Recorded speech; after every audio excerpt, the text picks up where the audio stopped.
이번 달 모든 언론이 받았을 수밖에 없을 것이란 봉지욱 기자의 특종 보도가 임박했습니다. 먼저 윤석열의 거짓말을 법정에서 폭로한 핵심 키맨의 증언과 오늘 남욱이 또 지난주처럼 대형 홈런을 칠 것 같은데 관련해 중요한 분석 끝까지 봐주시고 여러분들의 생각 댓글로 부탁드립니다. 결국에는 이게 이제 윤석열에 대한 비판 언론을 수사했잖아요. 네. 근데 제가 그 검찰 수사 기록을 보니까 이것도 사실은 이재명을 잡기 위한 수사였던 거예요. 그래서 제가 보여드리면 이재명 당시 민주당 대표 피의자 신문조서인데요. 2023년 2월 달이죠. 2월 10일에 서울중앙지검 627호 조사실에서 검사 정일권, 김경환 등등이 이재명 이때가 언제냐면 1차 수사팀. 네, 2차요. 2차 수사요? 2차 수사팀인데 저 때가 어떤 상황이냐면 하지 않았지. 저거 청구하기 한 2주 전에 이재명 대표에 대한 구속영장을 대장동 사건으로 검찰이 청구했는데 네. 국회에서 체포동의안이 부결됐어요. 네. 그러다 보니까 불구속 기소를 해야 되니까 불러서 조사를 한 건데 저 조사에서 이재명 대표는 진술 거부를 했지만 검사의 질문을 보면 의도가 나오잖아요. 네.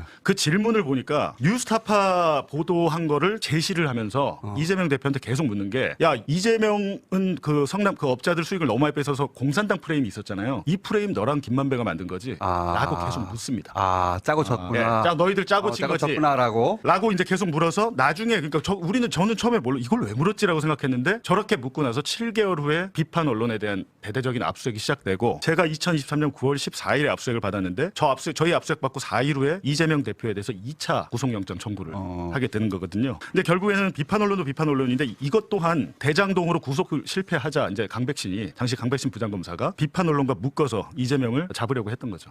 이 사건을. 그래서 아마도 뉴스타파와 이재명이 내통한 걸 찾으려고 했을 거야 아마. 계속 아니 같은 처음에 편을 저희 압수수색 영장 자체가 제 영장도 그렇고 민주당에서 저한테 무슨 자료를 줘가지고 제가 JTBC에서 보도를 하고 일부 자료를 제가 또 뭐 허재영 기자한테 줬대요. 저는 허재영 기자 알지도 못할 텐데 뭐 그런 식으로 구성을 했는데 수사를 1년 했잖아요. 1년 동안 수사했습니다. 이게 난리가 났었는데. 그리고 네. 그때 뉴스타파하고 주진우하고 김호중하고도 내통한다. 네. 그래서 그것도 찾았어요. 아니 그런 게 보면 그래서 저희가 이제 재판을 하면서 2011년에 대검 중수부의 주인 검사가 윤석열이었잖아요. 당시 수사 기록 일부를 이제 재판 과정에서 저희가 받은 거예요. 자료를 이렇게 많이 준비해서 혼자 다 얘기하면 어떻게? 당시에 박영수가 법무법인 산호에 있었어요. 수사 대상 아니었다 그랬잖아요. 법무법인 산호랑 조우영이 대장동 브로커 조우영이 1억 5천만 원짜리 계약을 합니다. 이게 수사 기록이 있어요. 그리고 우측에 보시면 출국 금지 요청 조우영 써 있죠. 참고인에 불과했는데. 예, 참고인인데 그 출국 금지를 누가 했냐면 잠깐만 이 사건 자체를 사람들이 모르니까 간단히 요약하면은 부산저축은행 처음에 터졌을 때 이거는 이재명하고 전혀 상관없는 사건이었어요. 근데 대장동에 대출을 받았는데 대출 받을 수 없는 사업이었는데 조우영이라고 하는 브로커. 대출 브로커. 부산저축은행 회장의 조카였던가? 예. 매제인가? 처남인가? 하여튼 인척으로 브로커를 했던 사람이에요. 그래서 이거 부정대출이다 해서 수사를 해서 잡아 넣었어야 돼요. 네. 그런데 이 사람을 조우영을 봐줍니다. 참고인으로. 근데 참고인에 불과한 사람이 1억 5천짜리 변호사 비싼 변호사를 계약을 한 거예요. 그리고 나서 이제 자기가 갔더니 커피만 마시고 왔다 뭐 이런 일화가 남아 있는데 네. 그걸 보도했더니 때려잡은 거예요. 그러니까요. 그때 왜냐면은 네. 당시 윤석열 검사가 이걸 수사를 했거든요. 네. 자, 그래가지고 그때 제대로 처리했으면 이런 일이 없었지 이렇게 이제 보도를 한 건데 네. 근데 이제 그거를 이재명 쪽 혹은 김어준 주진우가 봉지욱과 손을 잡고 뭐 이런 식의 그림을 그리고 들어간 거예요. 그런 식으로 이제 했는데 증거가 안 나오니까 1년 동안 수사를 했는데 가장 중요한 것은 지금 이 당시에 윤석열이 범죄 사실을 알고 봐줬냐 안 봐줬냐 이거잖아요. 근데 이거에 대해서 처음 증언이 나온 건데 하나만 딱 볼게요. 인서트 4번. 보시면 이게 아니죠. 7번 딱 요거만 듣고 4번 볼게요. 이거 이강길 씨가 처음 이 얘기를 안 했어요. 여태까지. 안 하다가 지금 법정에 나와서 이강길 씨는 대장동 사업 첫 번째 민간 사업자예요. 그러니까 조우영에게 대출 커미션을 준 게 이강길이에요. 10억 3천만 원을 준 게 이강길인데 10억이나 줬어. 지금 이게 법정의 증언 녹취서거든요. 이강길이 저희 재판에 나와서 한 그건데 이강길이 뭐라고 합니까? 대검에서 전부 사실을 어느 정도 파악하고 있었고 저희 대출 자료가 쭉 하다가 당시 면담 형식이었지만 수사관님이 그것을 물었던 것은 사실입니다. 하니까 검사가 뭘 물어봤어요? 그랬더니 조우영에게 제가 돈을 줬는지 이런 부분들은 따로 물어봤습니다라고 하니까 검사가 화들짝 놀라면서 위증하시면 안 됩니다. 라고 난리가 났어요. 기대했던 법정에. 거가 다른 답변인 거죠. 네.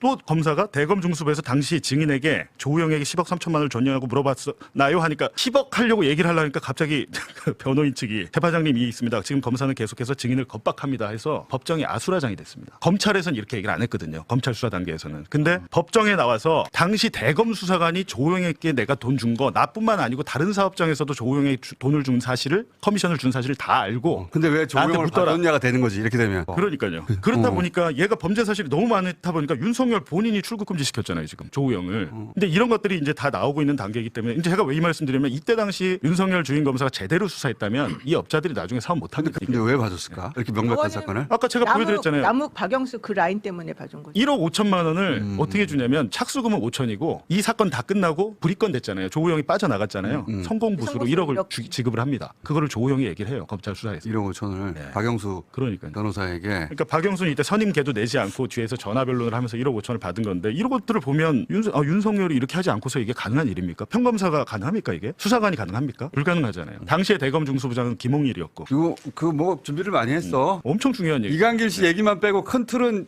얘기가 옛날에 됐었어요. 됐던 건데. 근데 이강길 씨가 그걸 확인해 준 셈이네. 그렇죠. 지금은 그렇고요. 오늘 남욱 변호사가 제가 볼 때 또다시 큰 폭로를 할 것 같은 게 아, 또 있어?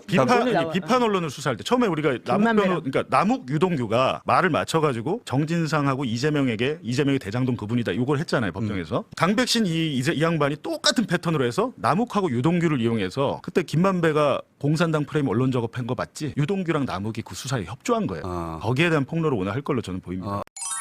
네, 충격입니다. 이강기라면 떠오르는 인물은 바로 김만배입니다. 정권이 바뀌었고 2022년 자신이 극단적 선택을 할 만큼 사지로 몰아넣었던 윤석열은 감옥에서 비참한 말로를 걷고 있습니다. 이런 상황에서 남욱 등 다른 핵심 인물들이 살기 위해 먼저 검찰의 조작 수사 정황을 털어놓기 시작했습니다. 김만배가 끝까지 검찰과의 의리를 지키며 침묵한다면 결국 모든 조작의 주범이자 십자가를 혼자 짊어지게 됩니다. 살아남기 귀재인 김만배가 이 뻔한 독박의 늪으로 스스로 걸어 들어갈 리 없습니다. 남욱의 증언은 김만배의 입을 여는 강력한 지렛대가 될 가능성이 있습니다. 일단 가장 궁금한 것 중 하나는 바로 이 카드입니다. 윤석열은 김만배 관련해 하도 거짓말을 많이 해서 바로 선거법 위반에 따른 당선 무효 및 선거 보전금 반환으로 이어질 수 있습니다. 만약 김만배가 있는 그대로만 증언한다면 이는